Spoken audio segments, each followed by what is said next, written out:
Hello, this is Ken Stuzen. I'm a partner at Brown Advisory. Welcome to the Now podcast. Now stands for Navigating Our World. Through these discussions, we try to better understand the world, to navigate some of the most pressing questions that are shaping our lives, our culture, and our investment challenges. As we look to the future, whether we agree or disagree with each other, the one thing we know for sure is that none of us can figure this out on our own. At Brown Advisory, we are focused on raising the future, and we hope these Now conversations will help us do just that. The coronavirus pandemic may be a once-a-century event, but it's crashing into what many consider the ongoing challenge of our time, climate change. This collision is fueling a slump in energy demand that is unparalleled since the Great Depression. At the same time, a combination of new technologies, consumer behavior, and policy decisions are contributing to a surge in renewable energy. As the backdrop to this singular year in our lives and in energy markets, we recognize that the global economy is migrating to lower carbon energy sources. Yet, across the world, we still generate more than 80% of our energy from fossil fuels, oil, gas, and coal.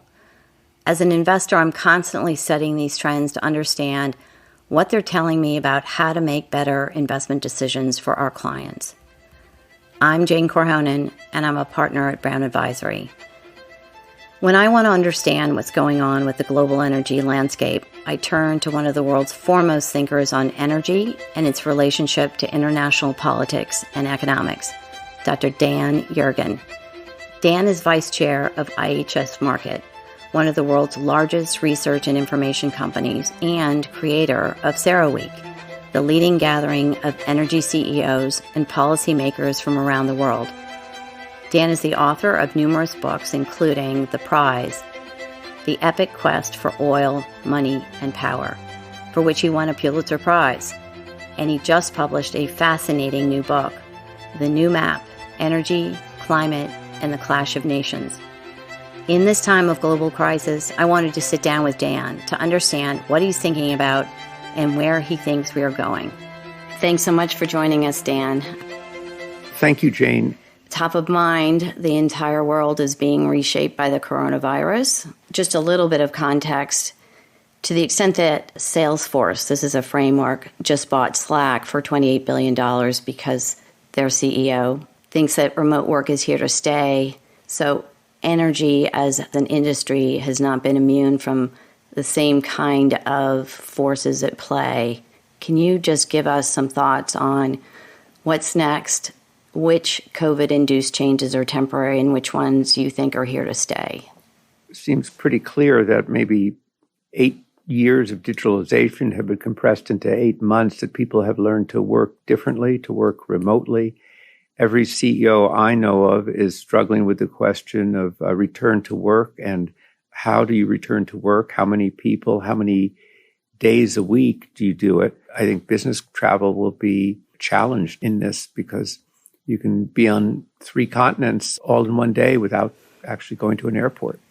The demand destruction that came in that acute moment in March and April, can you just speak to that as foreshadowing some discussion we'll have later on the current landscape for energy? So what happened last April was actually no precedent. Certainly there have been cycles. The oil and gas business goes through cycles. This was not anything like a normal cycle. This was a shutdown of economies in a way that hadn't occurred. And I think the global oil industry, like other industries, simply was not prepared to see demand in 1 month go down by almost 30%. And that's what happened. I think when we get, the end of the year, it'll turn out that demand will be down for the year about 10%. That was a shock last spring, like one the energy industry had never experienced before. Made worse possibly by Russia and Saudi Arabia in the midst of all of that, deciding to walk away from the table, at least from a supply standpoint? Yes, you had a price war that could not have been more ill-timed. And I think it's because they were looking at what happened in Asia, where you had demand go down 8 million barrels a day, and didn't see what was actually going to come, which was a much bigger decline in demand that came when North America and Europe shut down. And it was really U.S. senators and then the Trump administration that's really put the pressure on them to come back to the table. Trump apparently worked the telephones and worked out a deal that people had thought would be impossible for huge coordinated cutbacks. Otherwise, the alternative was falling deeper into the abyss. You mentioned the Trump administration. All eyes today are on the incoming Biden administration. So where we sit today is lots of questions, lots of maybe even trial balloons on evolving or prospective energy policy. Can you help us sort through both priorities and sequence that you would expect to come from that administration?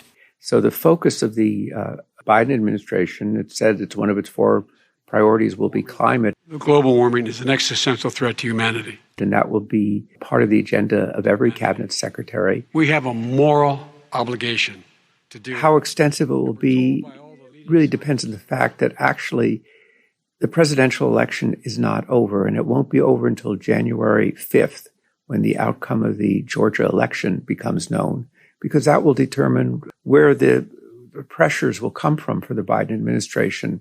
Will it be pushed to the center to work with the Republicans, or will the pressure come from the left of the Democratic Party? The climate is going to be top of the agenda. We're going to hear a lot about it. And one of the very first things that Joe Biden is going to do is seek to re-engage with the Paris Climate Agreement. Let's build on that, because you have said that you can divide the energy landscape into before Paris and after Paris. How will the impact of the U.S. re-entering the Paris Climate Agreement alter what that looks like as well? Why I called my book The New Map is because I said that really the terrain has changed. It's changed from where it was a decade ago in terms of shale, in terms of electric cars, in terms of the cost of solar, in geopolitical relations, which we can come to. And it's changed in terms of the Paris Climate Conference and that agreement. And that's why I say before Paris, it was one deal, and after Paris, it's another. You have 195 nations that signed on to it. Really quite extraordinary to have this kind of consensus. And it's congealed around this notion of keeping temperatures from rising 2 degrees or 1.5 degrees centigrade above pre-industrial times. And that is translated into these net zero carbon targets that have now become prevalent at a national and at corporate levels as well. And to have the U.S. back in the game, to have John Kerry, former Secretary of State, as the climate envoy, it's all going to be about collaboration, working with other countries, international consensus. I want to get to some of those geopolitical tensions that you've already referred to, but can we just stay with this particular topic here as it relates to our thinking about kind of pace and direction? So if it's true that energy transitions have been energy evolutions, not revolutions, is what you're describing, could this time be different? In the New Map, I said that the energy transition began in January of 1709 when a British metal worker found out that you could use coal instead of wood and make better iron as a result of that. But these energy transitions occurred over centuries, and as you said, there were energy additions that the oil overtook coal in the 1960s, and coal consumption is far larger today than it was in the 1960s. I think we're now kind of at a pivot point. I think conventional energy demand will continue to increase. But what is different is you have the full force of governments committing resources, using regulation, stepping in to allocate capital that is going to try and push things faster and use incentives, penalties to try and move. But it is to take an $87 trillion economy that depends on oil, gas, and coal for 80% of its energy, as it was last year, and kind of pivot. It's going to be a very big challenge, and probably the technologies you need are actually not there. even just maybe the next 3 to 4 years, what should we be watching to see if there's real traction here? What would be important to you? That's a very good question. And part of it will be the nature of economic recovery, what kind of resources governments have. The new map, I posit, sort of put in European terms, there'll be a conflict between finance ministers and environment ministers. I think I put at the top, actually, what the nature of GDP recovery is. I think another thing that is not being looked at, and is an area that I'm focused on doing research, is understanding what are the new supply chains for net zero carbon, because the scale of what you're talking about, again, is so large. Paying attention to the supply chains, the bottlenecks, how geopolitics impinges on those supply chains, those will be important. I would watch the sales rate for electric cars and how much consumers adopt them and how quickly they adopt them. And I guess it's keeping in mind scale. If every car in the world today was an electric car and it got its electricity from wind and solar, you'd reduce carbon dioxide emissions by about 6%. You got to look where the games are. And I would look for progress on batteries. I would look for progress on carbon capture. I'd look to see what's happening with hydrogen. And I think going back to your first question, it will be the impact of digitalization. What happens to commuting? What happens to travel? Another dimension of that is the agreement is supposed to imply global cooperation. Inevitably, there'll be uneven adoption and progress by geography. I was impressed by some of the anecdotes that you provided on progress in China, who's been let's say, somewhat of a dirty player over time and still heavy reliance on coal. Some just thoughts on and observations on geographies. Well, the U.S. produces about 15% of world CO2 emissions, human-based. China, about 30%, 29%. China is the biggest energy consumer in the world. And so I think the statement of Xi Jinping, the UN, where he's committed China to net zero carbon by 2060, that's a big deal. People are taking it very seriously. The next 5-year plan. And China has already carved out a kind of leadership program in, as they call it, new energies. 70% of the solar panels in the world come from China now. But it's still a very big thing to do. And of course, for China, it's not only about climate, it's a very literal thing about urban pollution that they need to address and have to address. And the Chinese middle class is really demanding that it be addressed. So they have an additional reason for doing that. But I think you can contrast that, Jane, with other parts of the world. We did a virtual India energy forum with Prime Minister Modi, and we had about 4 of his cabinet members, including the Minister of Finance. India is saying, we are going to go all out on wind and solar, but you know what? We have a lot of poor people. And echoing the World Health Organization, which says that indoor air pollution from cooking with wood and waste products is the number one environmental problem in the world, and it affects maybe 40% of the world population. They say we also need more commercial energy. We need natural gas. So India has a big commitment, a $60 billion commitment to building out a natural gas infrastructure system. So there are different approaches. I have a quote in New Map from the energy minister of Nigeria saying it what's great what the Netherlands and Germany wants to do for Netherlands and Germany, but we're not them. We have tens and tens and tens of millions of poor people, and we need to get natural gas to them. Okay, you mentioned China. You are on record saying that we are entering, or if we're not entering, we're already in a Cold War between the U.S., China, and Russia. We're on a track, and every week it seems new things happen that move us in that direction, that break the links. It's the end of the WTO consensus, as I call it, of where the notion of China would be integrated into the global system. Now it's like, is this going to be one world with 2 separate economic systems? But it's not the Cold War, obviously, of Soviet American, because then the Soviet Union was not a player in the world economy. China's a really big player, and we're codependent with China. They own the largest share of our foreign debt in the United States, and we're both embedded in the world economy. Keep hearing from other countries the same message is, don't make us choose. I did a public dialogue with the president of Colombia, and he said, we have a basic strategic relationship most important relationship is with the United States, but China is our most important market. What do we do? And other countries that's not getting much attention, but are struggling with the question of not getting caught up in this. So I think there's a risk that we're sliding into that. If it is, it's a lot more complicated than it was in the Cold War because of that economic integration. General Motors sells more cars in China than it does in the United States.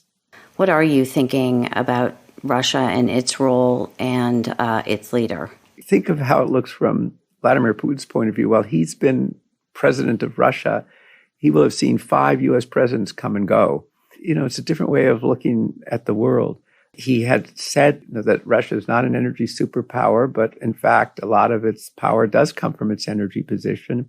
It's very tied up with the geopolitical issues, whether it's the battle over that Nord Stream 2 pipeline that would take Russian gas under the Baltic Sea to Germany, which the U.S. has sanctioned on a grounds that it's a threat to U.S. national security, which the Europeans scratch their head over, or the scene I describe in the book of Putin and Xi together inaugurating the Power of Siberia natural gas pipeline, all within weeks of U.S. sanctions.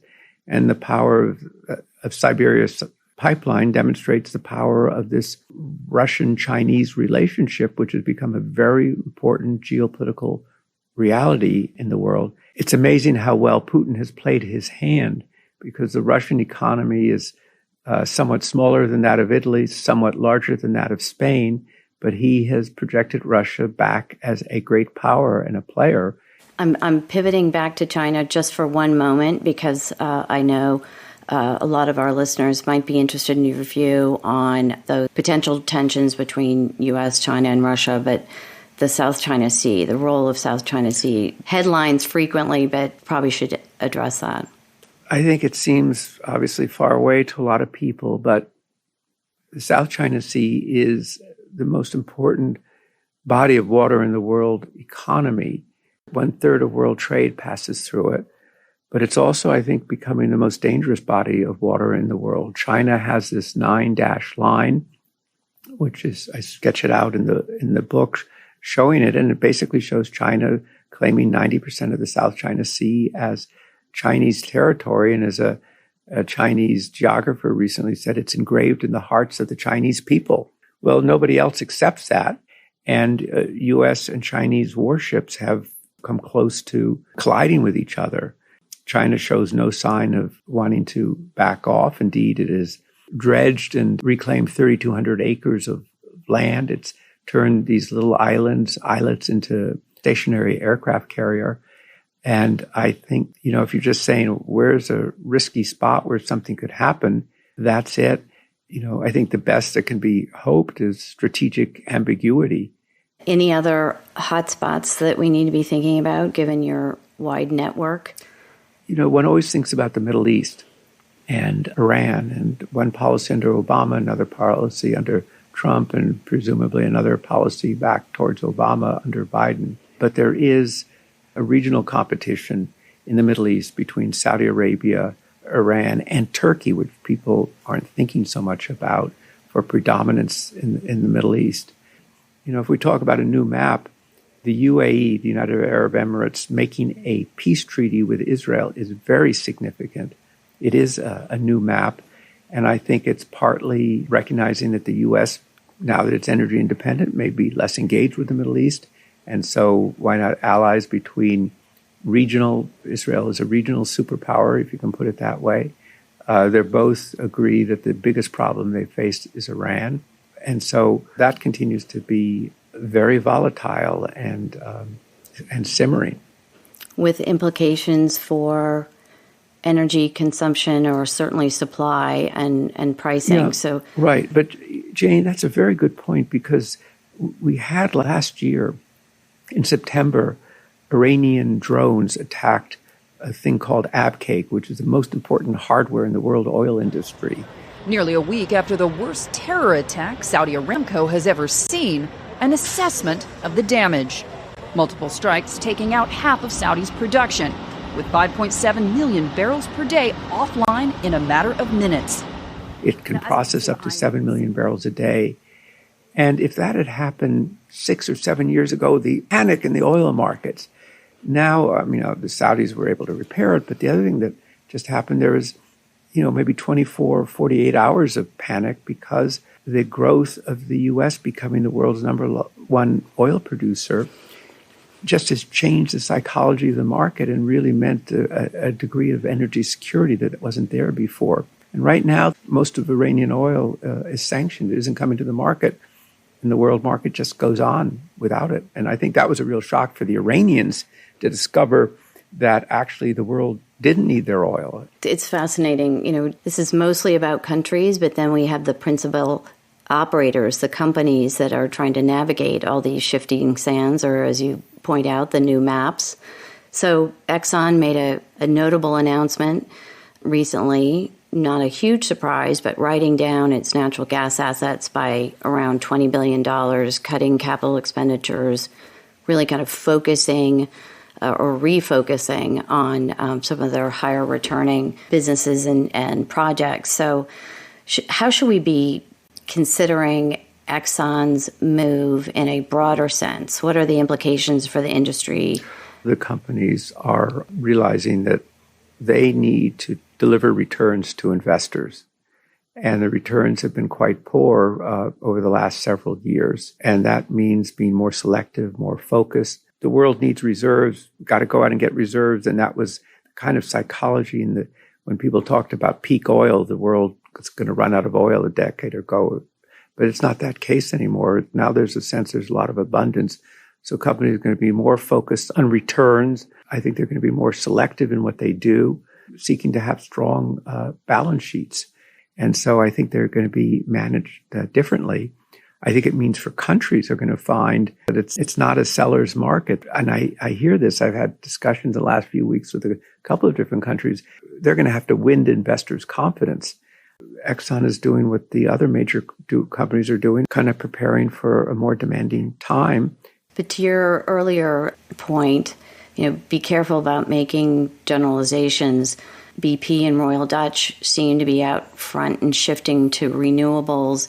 Are there other companies that are reinventing themselves, not just focusing on existing businesses, but maybe moving in different directions? Oh, well, absolutely. You can see the other European companies, Repsol, Equinor, they're all redefining themselves as energy companies. They're responding to investors. They're responding to the political situations in the countries in which they work. I think there is a difference in perspective between the European and the U.S.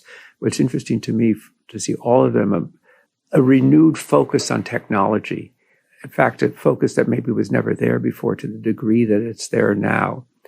And, at the end of the day, oil companies are engineering and technology companies, and they're run by engineers and technologists. But I think there's a sense, they're active in venture capital in terms of their own research. But it takes time. The first lithium-ion battery cars, Tesla's appeared on the market in 2008, I believe it was.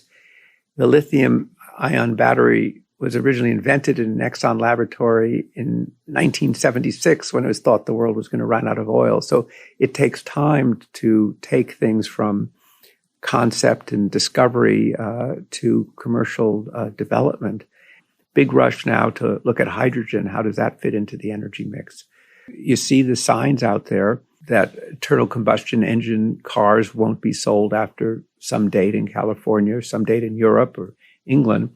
You've got to make sure you have the materials to make these other cars and consumers want them. But also, it is important to note that cars use only about 20% of oil. And all the other things that oil is used for instance, making the bodies of electric vehicles, or plastics go into wind turbines, and all the PPE that people need to stay healthy working in hospitals is a petroleum product.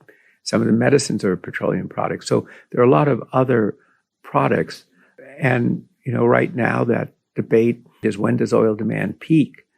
And I think that's something that, people didn't really seriously think about before, but now it's a subject of debate, whether it's in the 2020s, the 2030s, or the 2050s. Companies are adjusting to a shifting world.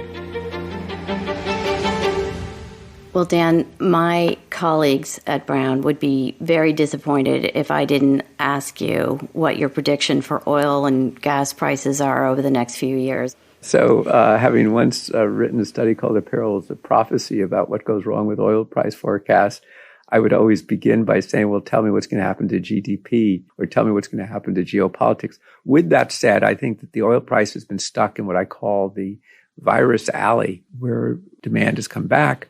But in the United States, gasoline demand is about 15, 17% lower than it was this time last year. It's just been stuck there. So now it's a tension between vaccine optimism and virus pessimism. With that said, I think we see signs already that, looking beyond what's going to be a terrible, very difficult 12 weeks for the United States and other parts of the world with the virus to the deployment of the vaccine. And that's what started to get oil prices up.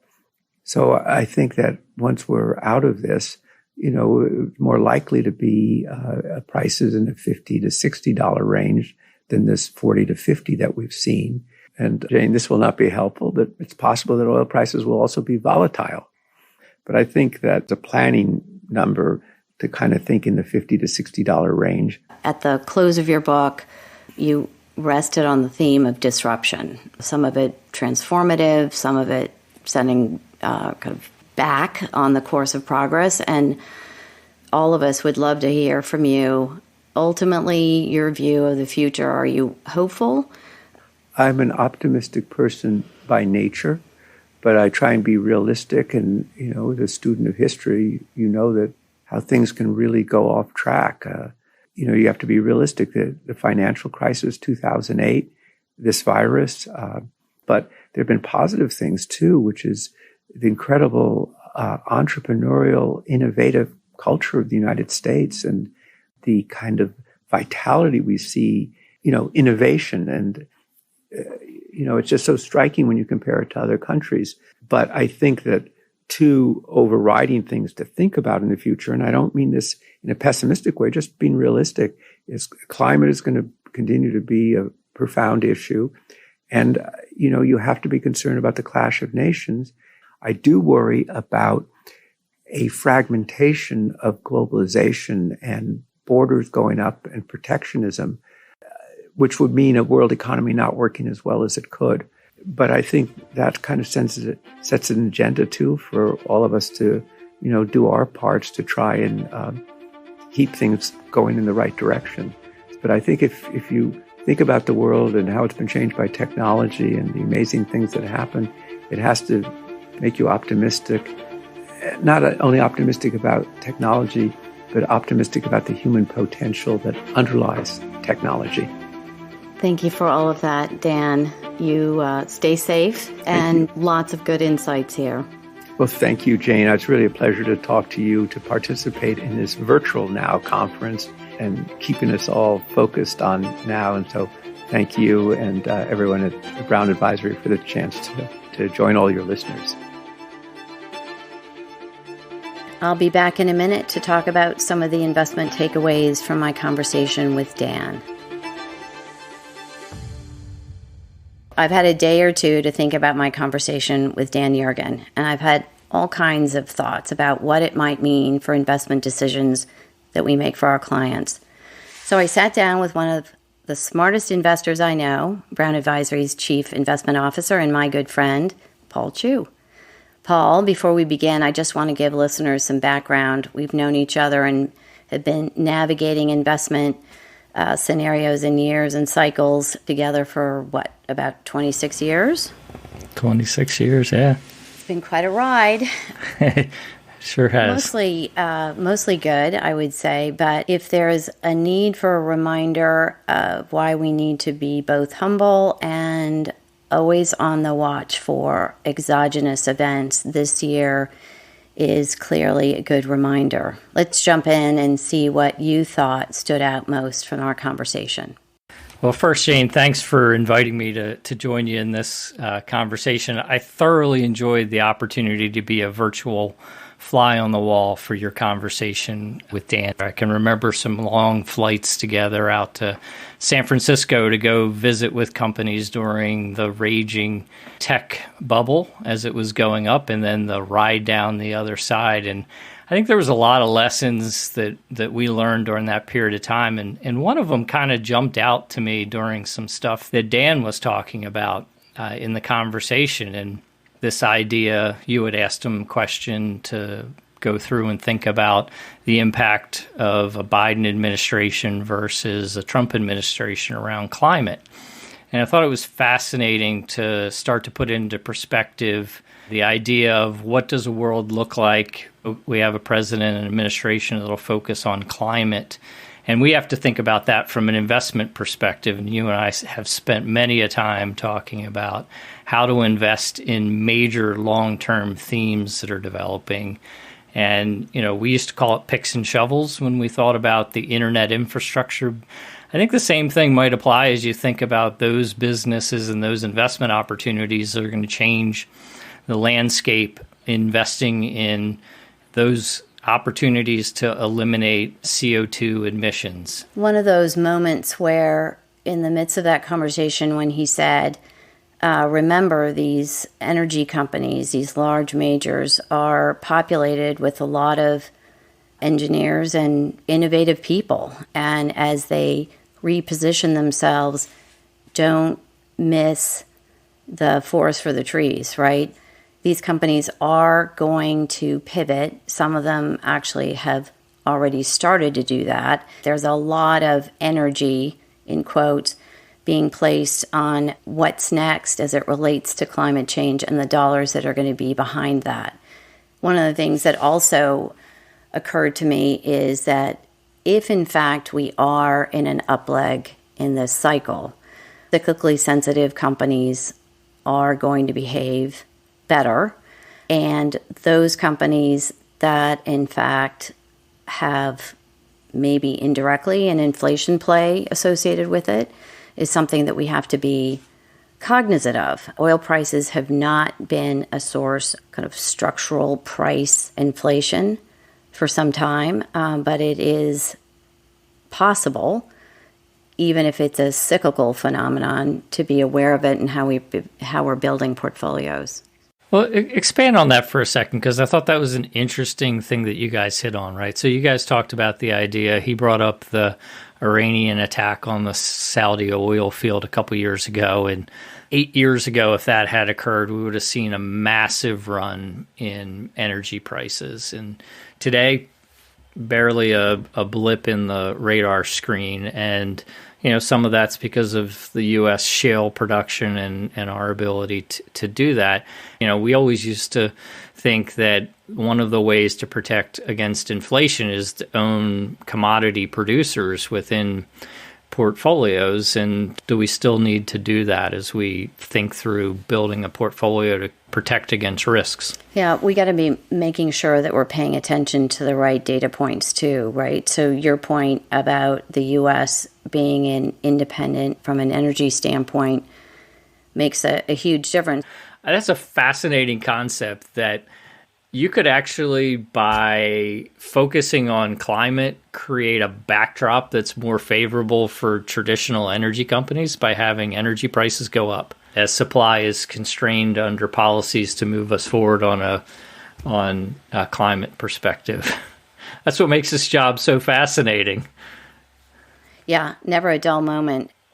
You and Dan hit on China quite a bit in the conversation. China produces twice the emissions that the United States does. But, if you end up with two of the major producers of emissions really starting to get on this band, I think it's going to be great. Now, for you and I, it's about how do we sit down and think about that for making money for our clients, which is ultimately what our main goal is. And, I think about, our partners, Karina and David, that run the sustainability equity portfolio, or Amy Howder and Tom Graff that run the fixed income portfolio.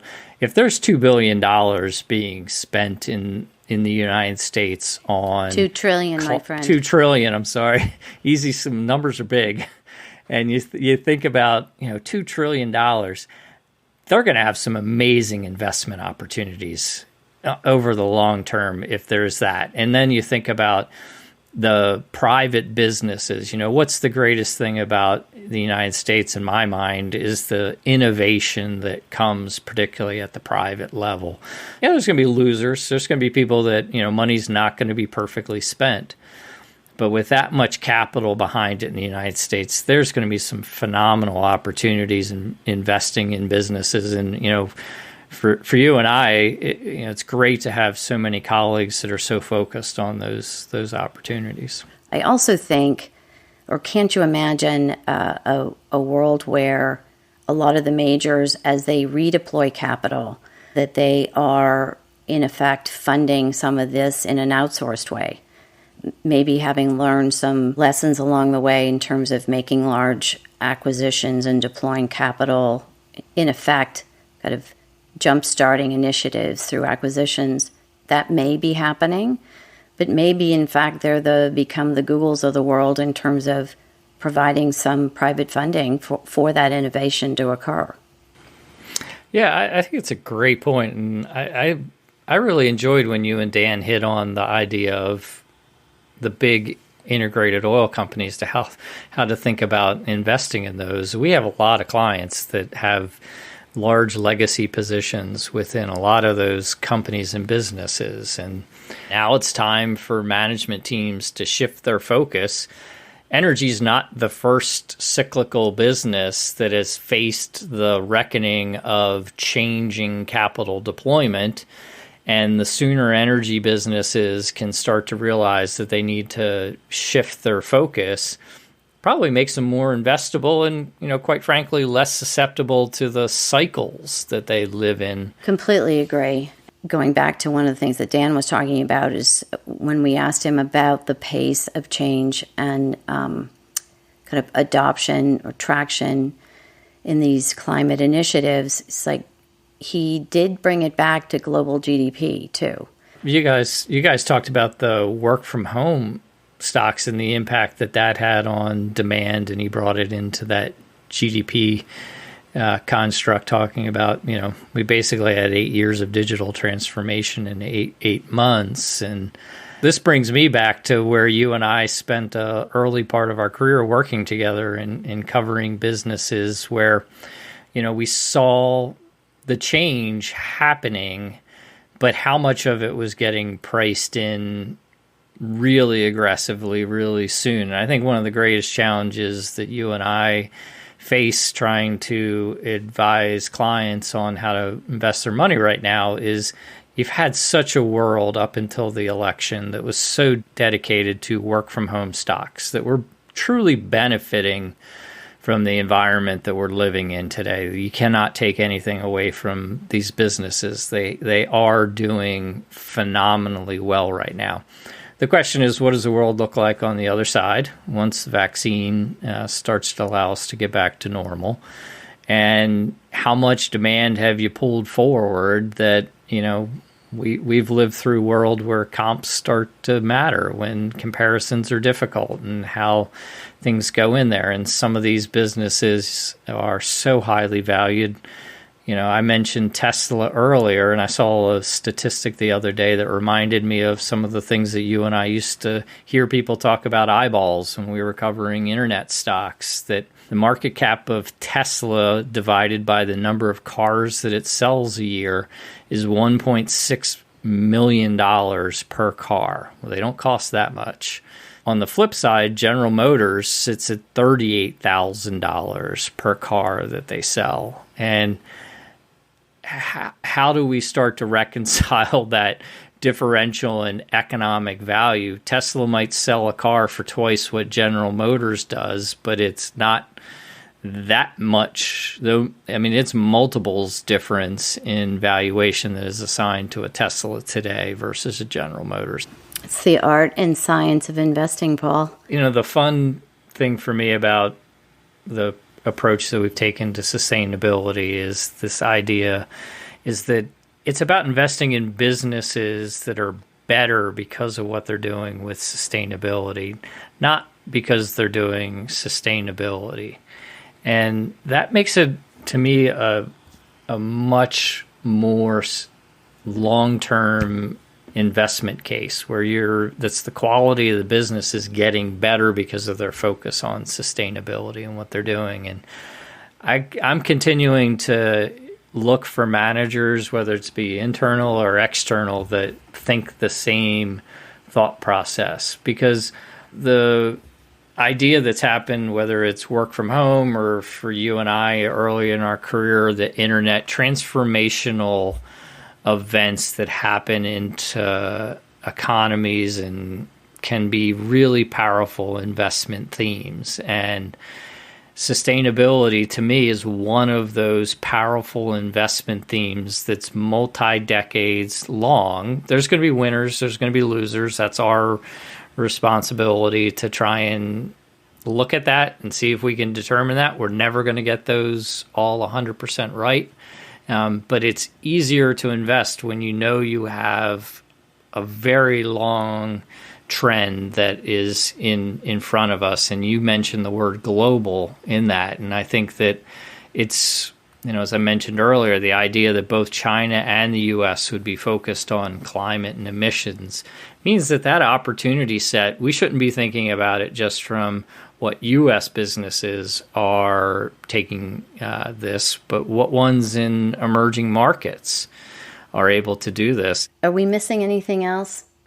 Well, I do think the China, Russia, U.S. Cold War conversation is an important backdrop for us to think about in investing capital. And it's happening at a time from a political landscape in the last couple of weeks of the Trump administration. We've seen some aggressive moves. Originally, we saw it on trade policy. We've now seen it on restricting access of Chinese, U.S. investors to invest in Chinese companies related to the military. There's been a lot of noise about whether they'll be allowed to be listed on the New York Stock Exchange.